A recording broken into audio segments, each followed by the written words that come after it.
ரிஷபராசிக்காரர்களே, ரிஷபராசியை பொறுத்த வரைக்கும் ஒரு வளர்ச்சிக்கான நேரம் அப்படின்னு சொல்கிறத விட இன்னொரு முக்கியமான விஷயம் என்னென்னா, அவங்களுடைய வாழ்க்கையில் மிகப்பெரிய மாற்றமும் மிகப்பெரிய வளர்ச்சியும் கிடைப்பதற்கான நேரம் அப்படின்னே சொல்லலாம். இதனால் நீங்கள் வளர்ச்சியை நோக்கி மட்டுமே பிரயாணம் பண்ணிட்டு இருந்தீங்களான்னா கிடையாது.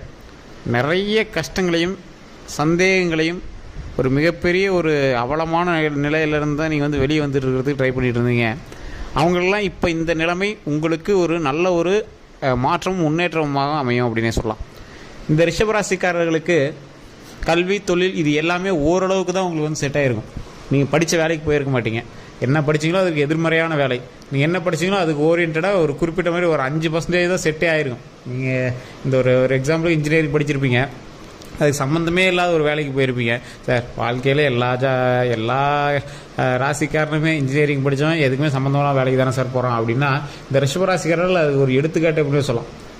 கலைத்துறையில் உங்களுக்கு ஈடுபாடுகள் அதிகம், கலைத்துறையின் மீது ஆசையும் அதிகம். ஆனால் என்னது, கடவுள் புண்ணியத்தில் அப்படி ஏதாவது ஒன்று அமையுமான்னு பார்த்தா கொஞ்சம் அமையாமல் வந்திருக்கும். உங்களுக்கு அதன் மீது ஒரு ஆசையாவது இருந்துக்கிட்டே இருக்கும். இந்த ராசிக்காரர்களை பொறுத்த வரைக்கும் அவங்களோட குடும்பத்திலையும் சரி, அவங்களோட நட்பு வட்டாரத்திலையும் சரி, இவங்களை மதிக்காதவர்கள் தான் அதிகம். இவங்க பேச்சை ஏளனமாக சொல்லக்கூடியவர்கள் தான் அதிகம். நட்பு வட்டாரத்திலே உங்களுக்கு பெரிய சாட்டிஸ்ஃபேக்ஷனாக நட்புலாம் இருந்திருக்காது. நீங்களாம் நோட் பண்ணி பார்த்தீங்க அப்படின்னா தெரிஞ்சிருக்கும்.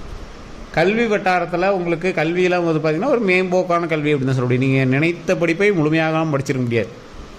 உடனே பெண்களாக இருந்தீங்கன்னா அதுக்குள்ளே திருமணம் ஆகிருக்கும். இல்லை ஆண்களாக இருந்தீங்கன்னா செலவு பண்ண முடியாமல் வேறு ஏதோ ஒரு கல்விக்காக மாதிரி இருப்பீங்க. இல்லைனா படிக்க முடியாத சூழ்நிலை உருவாக்கி வேறு ஏதோ ஒரு கல்விக்கு போயிருப்பீங்க. இந்த மாதிரி தான் நடந்திருக்கும். இந்த மாதிரி இருக்கக்கூடிய இந்த ராசிக்காரர்கள் வரக்கூடிய நாட்களில் மிகப்பெரிய ஒரு அச்சீவ்மெண்ட்டை தொட போகிறீங்க அப்படின்னு அர்த்தம். அந்த அச்சீவ்மெண்ட்டுக்கான நாட்கள் தான் இனி வரக்கூடிய நாட்கள். அவங்களாம் என்ன பண்ணலாம் சார், அடுத்த ஒரு ஸ்டேஜுக்கு போகிறதுக்காக இப்போ என்ன பண்ணலாம்? எல்லாருமே தெரியுதுங்க, வாய்ப்புலாம் வந்துட்டு தான் இருக்குது. அந்த வாய்ப்பு தான் டக்குன்னு அமைய மாட்டேங்குது. நல்ல ஒரு முன்னேற்றத்துக்கான வாய்ப்பு தான் அமைய மாட்டேங்குது. அந்த நல்ல முன்னேற்றத்துக்கான வாய்ப்பை எப்படி அச்சீவ் பண்ணுறது, அதுக்கான வழி ஏதாவது சொல்லுங்கள் அப்படின்னு கேட்குறவங்க, இப்போ நீங்கள் ஒரு பாதைக்கு முன்னாடி நிற்கிறீங்க, உங்கள் கண்ணு முன்னாடி ஒரு 3-4 பாதைகள் போகுது. பாதை இருக்குதுங்கிறது நிஜம்தான், ஆனால் எந்த பாதையில் போகணும் அப்படிங்கிறது தான் உங்களுக்கு டவுட்டு. அப்படி இருக்கக்கூடிய நபர்களுக்கு எல்லாமே வரக்கூடிய காலகட்டங்கள் ஒரு அற்புதமான காலகட்டங்கள் அப்படின்னு தான் சொல்லணும். கீழே ஒரு கான்டாக்ட் நம்பர் டீட்டெயில்ஸ் கொடுத்துருக்கோம். வழி தெரியாமல் பிதுங்கி நிற்கக்கூடிய உங்களுக்காக மட்டும்தான் இந்த நம்பர். அடுத்து என்ன பண்ணணும், எந்த இடத்துல போய் நீங்கள் சாதிக்க முடியும், எந்த இடத்துல போனால் உங்களுக்கான மகிழ்ச்சியை சந்திக்க முடியும் அப்படிங்கிறதுக்கான ஒரு முக்கியமான ஒரு நம்பர் அப்படின்னே சொல்லலாம். இந்த கான்டாக்ட் நம்பருக்கு ஃபோன் பண்ணிங்க அப்படின்னா உங்களுடைய வாழ்க்கையில் அடுத்து நீங்கள் என்ன பண்ணணும் அப்படிங்கிறத தெளிவாக சொல்லிடுவாங்க. நிறைய பேருக்கு இது மட்டும் ஒரு கனவாகவே இருக்கும். ஒரு விஷயம் உங்களோட மைண்டில் தோணிகிட்டே இருக்கும். அந்த விஷயத்துக்கான விடை உங்களுடைய கனவாகவே இருக்கும். அது நடந்தால் போதும் சார், இதுக்காக தான் ரொம்ப நாளாக வெயிட் பண்ணிகிட்ருக்கேன், ஆச்சரியமாக காத்துட்ருக்கோம் அப்படின்னு இருப்பீங்க. ஒரு ஆசையோடு காத்துட்ருக்கு அப்படிங்கிறீங்களாம் ஒரு ஆச்சரியமான விடை காத்து கொண்டு இருக்குது. இப்போ உங்களுடைய ரிஷபராசியினுடைய கிரகத்தினுடைய அமைப்பின்படி பார்த்தா நீங்கள் எதிர்கொண்டு காத்து கொண்டிருந்த விஷயத்துக்கு ஒரு முடிவு. அதாவது ஒரு போட்டி நடந்துருக்குது, அந்த போட்டியில் நீங்கள் ஓடி வந்துட்டுருக்கீங்க. ஒரு 2 பேராக வந்துட்டுருக்கீங்க. அதில் நீங்கள் ஜெயிக்கிறீங்களா தோக்குறீங்களா அப்படிங்கிறதுக்கான ஒரு முடிவு. ஒரு சிலருக்கு கிரகத்தினுடைய அமைப்புகள் உங்களுக்கு சாதகமாக இருக்கக்கூடிய ஒரு சிலருக்கு போட்டியில் வெல்லக்கூடிய ஒரு வாய்ப்பு. கரெக்டாக அந்த இடத்துக்கு வந்தாச்சு, இப்போ நீங்கள் வெல்ல போகிறீங்க, போட்டியில் ஜெயிக்க போகிறீங்க, அதுக்கான வாய்ப்பு. மற்றொரு சிலருக்கு அந்த போட்டியில் ஒரு ஆப்போசிட்டாக மாறுறதுக்கான வாய்ப்பு இருக்குது. இல்லை வேறு ஏதாவது திரும்பி ஒரு மாற்றத்தை ஏற்படுத்துறதுக்கான ஒரு வாய்ப்பு இருக்குது. அது எல்லாமே தனித்துவமான ஜாதகத்தை பார்த்தா மட்டும்தான் கண்டுபிடிக்க முடியும். உங்களுடைய இன்னொரு முகம், அதாவது ஒவ்வொருத்தர் நன்மை செய்து ஏமாறக்கூடிய ஒரு முகம் உங்களுக்கு இருக்குது. பெற்ற தாய் தந்தையருக்கு நன்மை செஞ்சுட்டு தேவையில்லாமல் கெட்ட பேரை சூழ்ந்து கொண்டு இருக்கக்கூடிய உங்களுடைய இன்னொரு முகம் ஒரு பக்கம் இருக்குது. நண்பர்கள் வட்டாரத்தில் உங்களை கேலி கிண்டல் செய்து உங்களை அசிங்கமாக நினைப்பாங்க, ஆனால் காசு கொடுத்தா வாங்கிக்குவாங்க, உங்களை பயன்படுத்தி அவங்களுக்கான தேவைகளை செஞ்சுக்குவாங்க. இந்த மாதிரி ஒரு முகம் உங்களுக்கு இருக்குது. இது எல்லாமே தெரிஞ்சுதான் சார் பண்ணுறேன் அப்படிங்கிற ஒரு கள்ளம் கவடம் இல்லாத ஒரு முகமும் உங்களுக்குள்ள இருக்குது. இந்த முகத்தை எல்லாத்தையும் பிரதிபலிக்கக்கூடிய கோபத்தினுடைய உச்சக்கட்டமான ஒரு முகமும் உங்களுக்கு இருக்குது. ஆனால் அந்த கோபத்தினுடைய உச்சக்கட்டமான முகத்தை இது வரைக்கும் நீங்கள் காட்டியிருக்க மாட்டீங்க. உங்களை அடித்தா கூட பரவாயில்ல சார், கிடந்துட்டு போகுது சார், அப்படி தான் இருப்பீங்க. நட்போட்டாரங்கள் உங்களை ரொம்ப அசிங்கப்படுத்திருப்பாங்க, ஏளனமாக பேசியிருப்பாங்க. அதுக்குமே நீங்கள் பரவாயில்ல சார், கிடந்துட்டு போகுது சார் அப்படிங்கிறது மாதிரி தான் போடுவீங்க. அவனை திட்டினான்டா, உன்னை ஒரு மாதிரி அசிங்கமாக பேசினாடா அப்படின்னு சொன்னால் பரவாயில்ல சார், அவன் தானே, கடவுள் பார்த்துட்டு தான் இருக்குது அப்படின்ட்டு நீங்கள் மூவாவீங்க. இந்த மாதிரி நிறைய சூழ்நிலைகளில் நிறைய வகையான பிரச்சனைகளை சந்தித்த நீங்கள் உங்களுடைய வாழ்வில் மிகப்பெரிய வெற்றியை அனுபவிக்கக்கூடிய ஒரு முக்கியமான ஒரு காலகட்டம் அப்படின்னே சொல்லலாம். சூழ்நிலையில் நல்ல ஒரு இந்த சூழ்நிலையில் நீங்கள் ஒரு நல்ல ஒரு வாழ்க்கையை, நல்ல ஒரு முன்னேற்றத்தை, நல்ல ஒரு வழித்தடத்தை நோக்கி பிரயாணிக்கக்கூடிய ஒரு நேரம். இந்த நேரம் எதை நோக்கி சார் போகுது? ஒரு நன்மையை நோக்கியா, இல்லை ஆப்போசிட்டாக இருக்கா? இதில் ஏதோ ஒன்று தானே இருக்கும். ரிஷபராசின்னா அப்போ எல்லாத்துக்கும் ஒன்று தானே அப்படின்னு கேட்டிங்கன்னா அதுதான் கிடையாது. இந்த ரிஷபராசி அப்படிங்கிறது கோடிக்கணக்கான பேருக்கு இருக்குது. ரிஷபராசி அப்படிங்கிறது ஒரு பாலினம் மாதிரி. இப்போ ஆண் பெண் எப்படி, அந்த மாதிரி இது ஒரு ராசி, அவ்வளோதான். இந்த ராசியை டினோட் பண்ணுறதுக்கு உள்ள நிறைய இருக்குது. நீ பிறந்த நேரம், பிறந்த இடம், உன்னுடைய நட்சத்திரம், உன்னுடைய தசாபுத்தி, உன்னுடைய லக்கினம், நிறைய உள்ளே போயிட்டே இருக்கும். உங்கள் இதெல்லாம் கரெக்டாக இருக்குது. இப்போ இந்த ராசி, இந்த நட்சத்திரம் இது நடந்துகிட்ருக்கு. இதே மாதிரி வேற ஒன்றுக்கு இருக்கும்ல. அப்போ உங்கள் 2 பேருக்கு என்ன வித்தியாசம்? உங்கள் கூட இருக்கக்கூடிய மற்ற ராசி.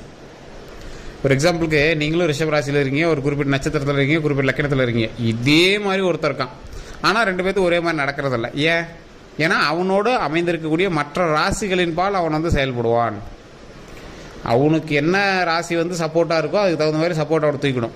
அவனுக்கு எந்த ராசி கூட இருக்குதோ அதுக்கு வந்து கொஞ்சம் டைம் கொஞ்சம் ஓரளவுக்கு இதாக இருந்துச்சு அப்படின்னா அதுக்கு தகுந்த மாதிரி தான் அந்த ராசி செயல்படும். இப்போ உங்களுக்கு டல்லாக இருக்கும்போது கூட இருக்கக்கூடிய ராசி வந்து நல்ல ஒரு வலுவான ராசியாக இருக்குது, நல்ல ஒரு வெற்றிக்கான ராசியாக அமைஞ்சிருக்கு, அதோட நேரம் நல்லா இருக்குது அப்படின்னா ஆட்டோமேட்டிக்காக உங்களையும் சேர்த்து வெற்றியை நோக்கி மூவ் பண்ணும். ஒரு எக்ஸாம்பிளுக்கு நீங்கள் முதல் இடத்துக்கு போக முடியல அப்படின்னா 2வது இடத்துலையாவது அது கொண்டு வந்து உங்களை நிறுத்தும். ஒரு போட்டியில் 2 பேர் போயிட்டுருக்கீங்க. போயிட்டு இருக்கும்போது உங்களுடைய இந்த ரிஷபராசிக்காரனுக்கு கொஞ்சம் ஓரளவுக்கு தான் டைம் இதாக இருக்குன்னு வச்சுக்கோங்களேன். அவன் ரன்னிங்கில் போயிட்டு இருக்கும்போது கீழே விழுந்துட்டான். பக்கத்தில் ஒரு நல்ல ராசிக்காரன் போயிட்டுருக்கான். ரிஷிக ராசிக்காரன் யாரோ ஒருத்தர் இப்போ நல்ல நேரம் நடக்கக்கூடிய ஒரு ராசிக்காரன் போயிட்டுருக்கான். அந்த ராசிக்காரன் டக்குன்னு உங்களை பார்த்து கையை பிடிச்சி தூக்கி விட்டான். தூக்கி விட்டு ஓடும் போது அவன் கூடயே அவன் கையை பிடிச்சிட்டு அவன் ஒரு அப்படியே வின்னிங் ஸ்டேஜ் நோக்கி கொடியாரிங்க. ஃபைனல் ஸ்டேஜில் அவன் ஃபஸ்ட்டு வந்துடுறான். அவன் கையை பிடிச்சி தூக்கி விட்டதுனால நீங்கள் செகண்ட் வந்துறீங்க. உங்களுக்கு டைம் ஒரு மாதிரி தான் இருந்துச்சு, கீழே கூட விழுந்தீங்க.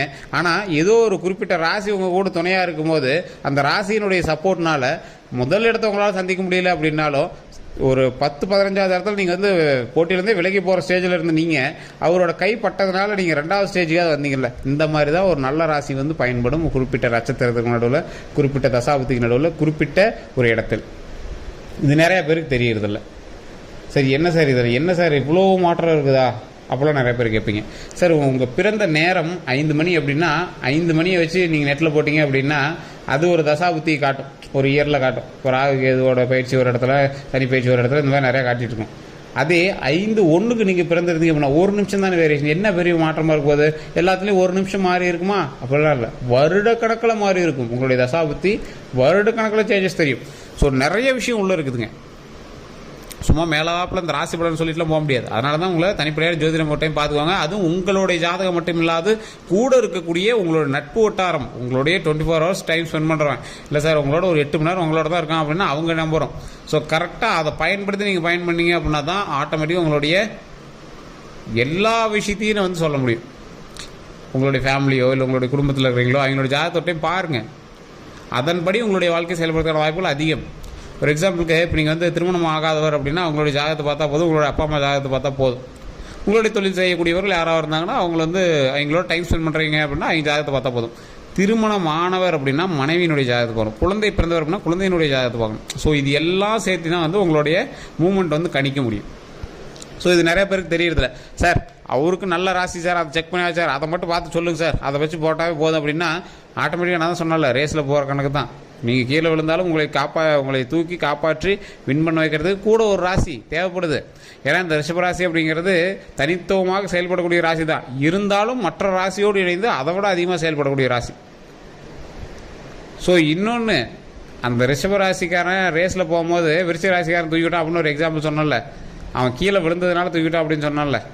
அதுவே நீங்கள் நல்லா தான் போயிட்டுருக்கீங்க அப்படிங்கும்போது கீழே விழுந்தீங்கல்ல, அதுக்கு இன்னொரு ராசிக்காரனும் காரணமாக கூட இருக்கலாம்.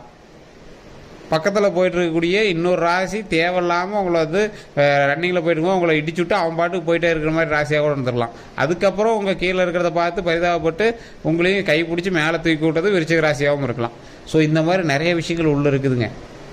அதான் நீங்கள் வந்து ஒரு ஸ்டேபிளாக நிற்காத ஒரு ராசி, உங்களை இடித்து தள்ளுவதற்கும் உங்களுக்கு மோசமான ராசி உங்களை சுற்றி இருக்கலாம், உங்களை தூக்கி விடுறதுக்கும் உங்களுக்கு சாதகமான நல்ல ராசியாகவும் கூட இருக்கலாம். ஸோ இது எல்லாத்தையும் கண்டுபிடிக்கணும் அப்படின்னா தனிப்படையாக ஜாதகத்தை கண்டிப்பாக பார்த்தே ஆகணும்.